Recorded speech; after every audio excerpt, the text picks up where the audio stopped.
एक बार एक आदमी को अपने गार्डन में टहलते हुए किसी टहनी से लटकता हुआ तितली का कोकून दिखाई पड़ा।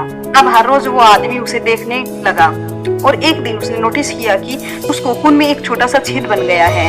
उस दिन वो वहीं बैठ गया और घंटों उसे देखता रहा।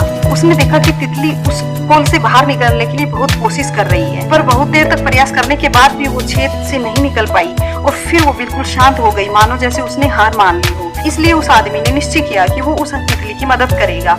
उसने एक कैंची उठाई और कोकून की ओपनिंग की और उस छेद को बड़ा कर दिया। कोकून की ओपनिंग को इतना बड़ा कर दिया कि वो तितली आसानी से बाहर निकल सके, और यही हुआ। तितली बिना किसी संघर्ष के आसानी से बाहर निकल गई, पर उसका शरीर सूजा हुआ था, पंख सूखी हुई थी। वो आदमी तितली को ये सोचकर देख रहा था कि वो किसी भी वक्त पंख फैलाकर उड़ने लगेगी, पर ऐसा कुछ भी नहीं हुआ।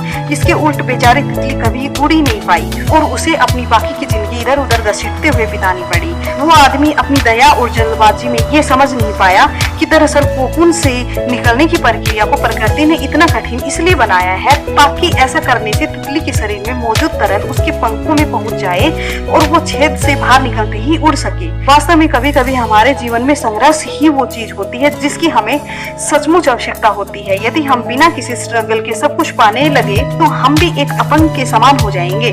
बिना परिश्रम और संघर्ष के हम कभी इतने मजबूत नहीं हो सकते जितनी हमारी क्षमता है। इसलिए जीवन में आने वाले कठिन पलों को सकारात्मक दृष्टिकोण से देखिए, वो आपको कुछ ऐसा सिखा जाएंगे जो आपकी जिंदगी की उड़ान को पॉसिबल बना पाएंगे। इसी तरह के अगर और वीडियोस चाहिए तो प्लीज कमेंट बॉक्स में कमेंट जरूर कीजिए। आप अगर चैनल पर नए हैं तो चैनल को सब्सक्राइब जरूर कीजिए और वीडियो को प्लीज लाइक जरूर कीजिए। ओके, थैंक यू दोस्तों।